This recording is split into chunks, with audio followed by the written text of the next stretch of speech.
ready for a little bit of drama? Oh, I've been giggling the last couple of days about this drama.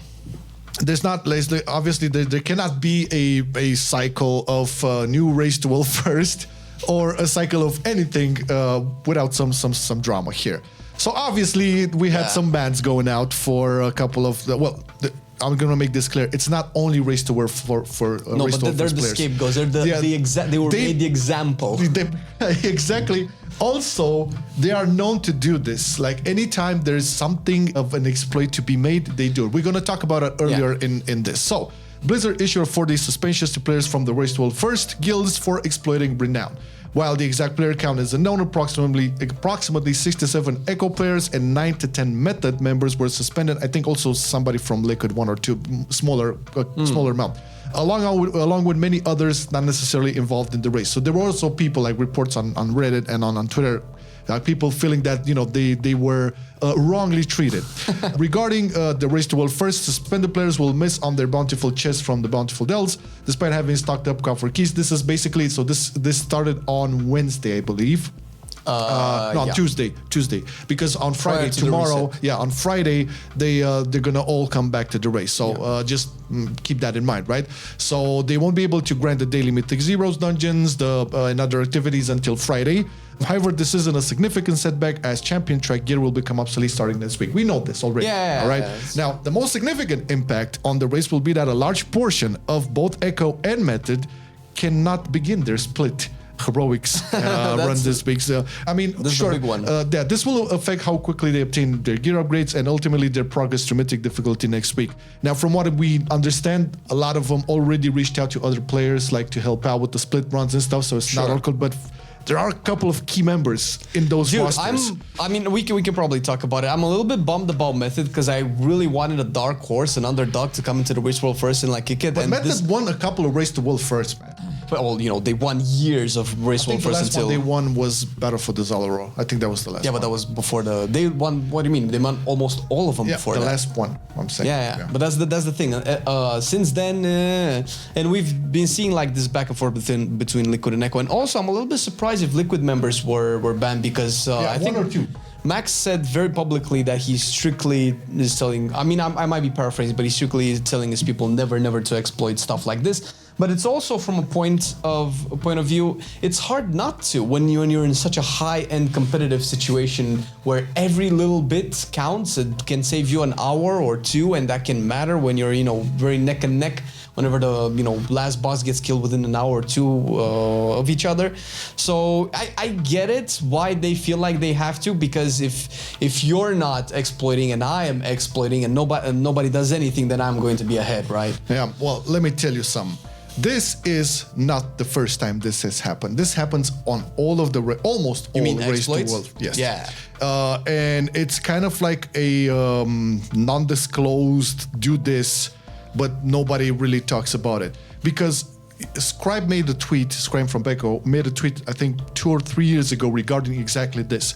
So the reason why all of the big Race to World First guilds do these type of exploits is, 1, they are not fixed up until the game is released. That's why you have PTR and bailouts. And 2, the punishments for these are always soft. This is what Scribe said 2 or 3 years ago regarding this. Now, the problem here is, 1, they clearly did not test like every inch of the detail, and we get to exactly what the exploit is. Basically, in Ashka Head, with selected 1 general, 1 other thing, like from the whole 4th reputation track guys, and you basically like double dip on all of the reputation. Oh, I thought there was also a multi-boxing exploit. No. We'll get to it, but regardless. So one issue is the fact that Blizzard doesn't really go all in out to test every inch of it, knowingly so that if something is going to be not fully working as intended, a lot of Race to World First guilds will exploit it. Secondly, I think this is the major issue here.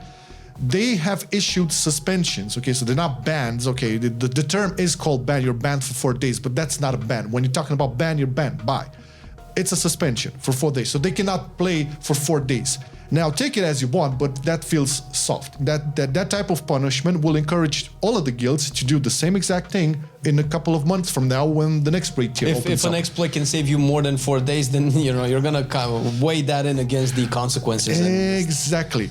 But of course, some people didn't really take it to lightly. I would say, we have like Gingy that was a little bit under fire on his Twitter. But we did have like a screenshot from the Race to World for Discord from Zorbix. This is a WoW dev, and he posted this on their Discord. All right. This was like before the reset, before the first day of the season, right? So it reads out like this. Greetings. As you may have already noticed, we are in the process of issuing suspensions for accounts that took advantage of specific loopholes that allowed faster than intended progress on the Severed Threads Renown track. Okay, I was looking for the name. Yeah. This is being done for everyone who took advantage. But because this is an issue that will be part of particular interest to the folks here, this is raised to our first Discord once again, we wanted to provide extra content. The extra renown everyone's gained will be taken away by the time suspensions end. So not only, there we go, yeah. So not only did they get their suspension on Friday, but they also roll back everything they gained. Yeah. The advantage you would get from getting that renown it's very small. Like you would get like maybe a couple of crafted pieces and, you'd get the crest. I think most people did. Crest. Yeah, exactly. Yeah. This is not a step we take lightly, but more integrity demands that there be consequences beyond just rolling back gains. This has happened in the past, by the way. So we just had that with Bran last week, where they reroll Bran's XP from 60 to 50. That's in general. I'm talking about situations where there was exploits from the top guilds on different mechanics, and the punishment was rolling back what they gained. So there was no bans, no spell. Okay, so they're clearly taking some steps over there. Okay, so there to be consequences beyond just rolling back gains, or where we're just incentivizing competitive players to take immediate advantage of every exploit they find. Sincere thanks to those of you who helped bring these issues to our attention, and best of luck to all in the race ahead. Okay, so they kind of, give them the heads up, guys. They have to escalate the punishments to kind of signify, like, listen, if you still don't think this is enough, next time we're upping up the scales. And to be clear, I am in favor of punishment for exploits. I mean, I understand why people do it from a competitive perspective. You kind of half feel forced, half not really. It's like a moral thing. But also, dude, that's how you create the degenerate gameplay. That's how you create situations where I guess people exploit XP gains and they level really quick, like it was at the beginning of the expansion, where Blizzard just rolled back. But who's to blame? Well, this is like the chicken and the egg. Okay, it's kind of like twofold. First of all, if you're exploiting, you're exploiting. Let's not kid ourselves, right? Unless you're like this new player that just came in, is like, for some reason feels really great, and you don't really think about it, right?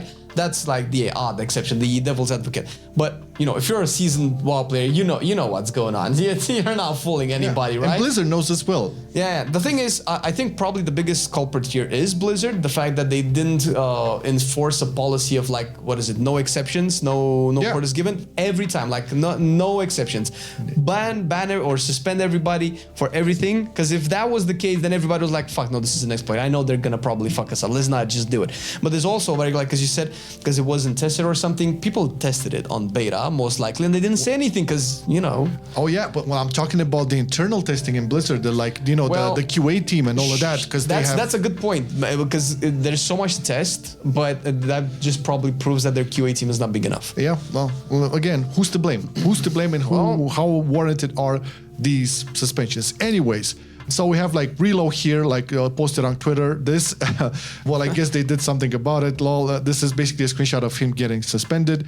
Don't really agree that getting 2 pack quests once is enough to get caught in the crossfire compared to what others did. But I guess I cannot complain. I don't know what others did, but this is the main thing: the pack quests. This is what I was saying. There were some clips of Gingy multi-boxing on 3 characters to turn in the Severed Threads reputation. So that was one thing he said. Then really about time that is no longer worth exploiting. This is his initial tweet. I don't even mean to point fingers at anyone because there are so many small things. It's always worth abusing because the punishment isn't enough. He also says this. Okay. People need to be scared of losing their account when exploiting. Okay, so this is reload. I mean, come on. Now also Gingy was a little bit upset here regarding the rep bans. Everyone in our guild didn't even exploit their reputation.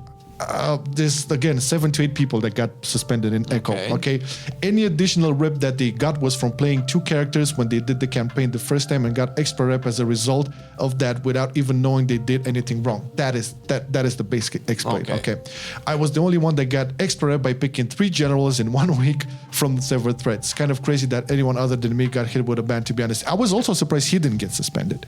So it's very. This is why it's very. Gingy wasn't suspended. Oh shit! Yeah, it's very weird. Okay, so the system is. I mean, we know the system has their system has been flooded, especially if it's automated. Super. I mean, we know the memes with Asmongold telling his raids like, guys, all of you report me now, and then Asmongold in like 30 seconds was kicked out of the game. Yeah. So if it's automated, then that's kind of sucks. But also at the same time, if it's not automated, how can they ever manage to track so many people? So obviously at the end of the day, small indie company. We don't care. That's their job to figure it out, and we shouldn't have to pay the price for it. It's definitely not perfect, and I feel like at the end of the day, it's mostly Blizzard's fault. And then this goes the same way with the experience nerf as well, although I don't think we should have leveled that fast. The fact that they rolled back after a bunch of people already leveled in the early access. It was stupid. Whenever they change that just feels bad for the people who didn't actually get in time to get that, and it just leaves a bad taste feeling in everybody's mouth, and I don't think that usually solves the problem. Ideally, we should live in a world where they can pick that up before the game goes live. There was so much time to do it. Well, actually, there wasn't, because our beta testing cycle was pretty short this time around. We said it was going to be pretty short, and things like this will happen. But to be fair, it wasn't super dramatic. I mean, we've been through rougher times after beta cycles and launches. All things considered, was really good. Exactly. We also have a clip here from Cruella, who was actually like on stream getting the ban hammer. So, Cruella was just chilling around doing her thing, getting ready for... Cruella is from Meta, by the way.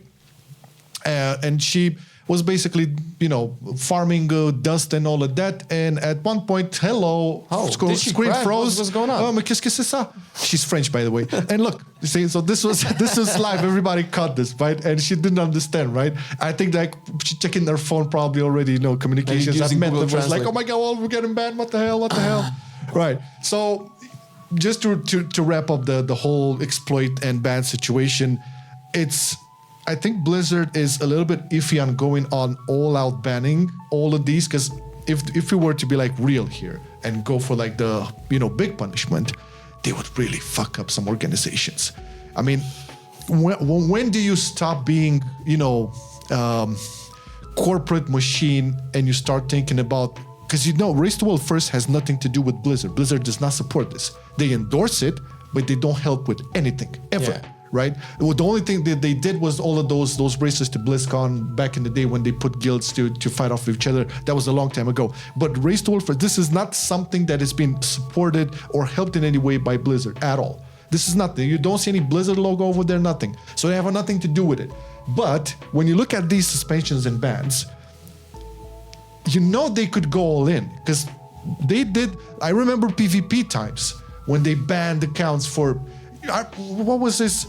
What was his name? I think even Swifty got banned at some point for a couple of months. Athene, Rekful, rest in peace. Rekful got his account banned forever, man. Oh shit! And he was like even on stream calling Blizzard support and all that. I don't remember I think what he did was playing other people's accounts, which is very big no-no. Yeah. But once again, if you're gonna apply a template, apply it to everybody. This is what I'm saying. And my question is like, okay, you have these big organizations.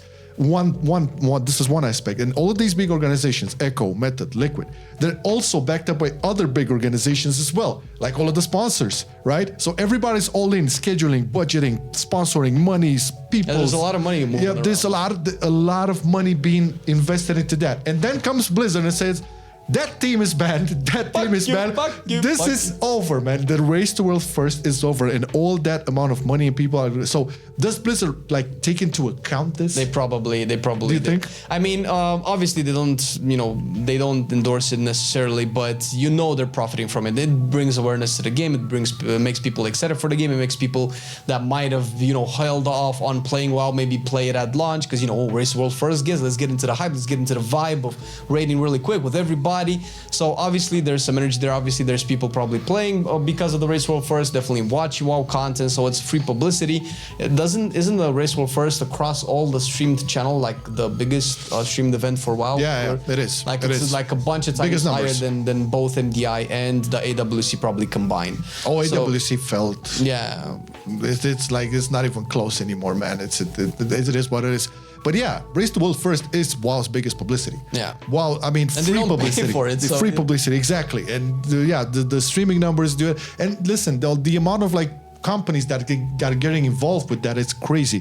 Plus, you have to admit, like, okay, now it's not the biggest show on the earth now, but when it starts progressing, especially when it gets closer to the end. Next reset, yeah. Yeah, I mean, the show in and of itself is super cool to watch, especially when guilds get closer and closer to the end. Yeah. And when they actually get into the last boss, when usually they, discover some mechanics they didn't even know about, or secret mythic mechanics as well. Sometimes that happens. We don't know what will happen. That's cool to see. So as from a show entertaining standpoint, it's awesome. I think it's the best thing they could do.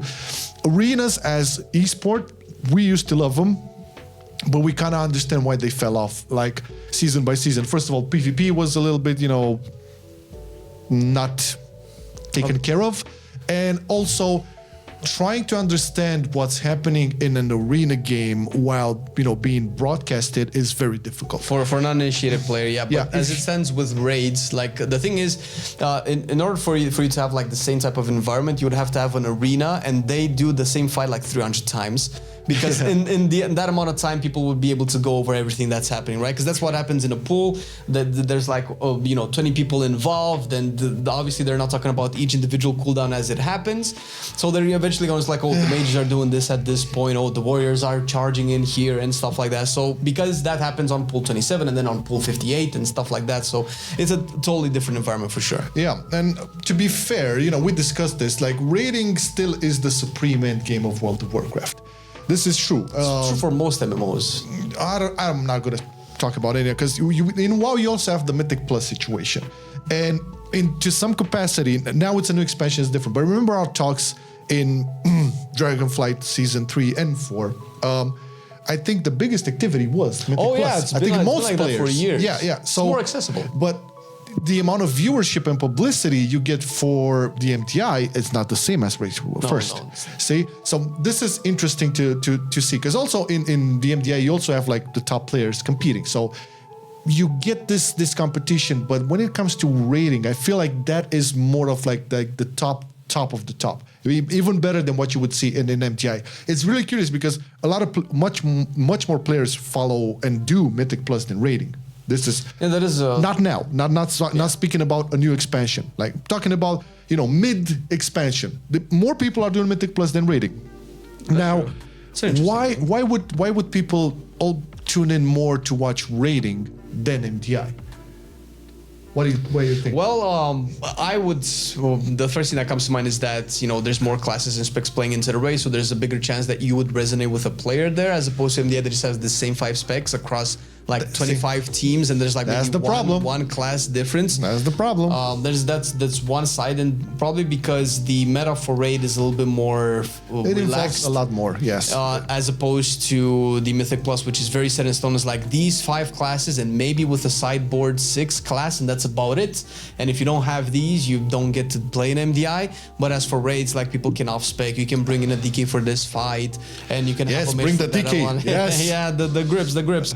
So I can definitely see that. I mean, and to be fair, probably the problem is that we're doing so much M+ and it's such a repeatable content, and we probably get more tired of seeing it as opposed to the raid, which is because the A boss that you only get to kill once per week, as opposed to the dungeon that's also you can true. farm like endlessly. That's also true. I think I think that's a very, very sensitive subject. Like not all. Well, I would say the biggest majority of players who do raid don't actually get to do at least the last 2 bosses of a mythic raid. So that's probably another incentive, right? And they can see the dungeons, maybe not at the highest key levels, you know. The dungeons are the same. Yeah, the same, yeah. But how many of the raid crowd, you know, I would say the mid to casual to mid raiding crowd is actually seeing the fights on Mythic on the last two bosses of raid. That's Not true. many, right? That's true. So we kind of have to cross-reference it to actual sports, right? Because there is definitely a parallel or a tangent there as well. Sure. Because part of the reason why people are entranced by sports is that you get to see people do stuff that you cannot do,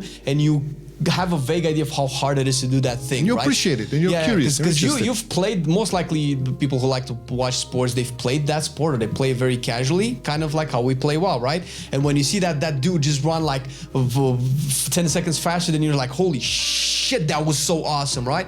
But when you see that in MDI, you don't have the chance to see it. Everything happens so fast. There's too many point of views, and the whole combat ends in like what, 17, 20, 23, 24 minutes, as opposed to a raid that lasts for hours. Exactly. Yeah. So there you go. We uncovered it. It's clear. The truth has been freed. The truth shall set you free.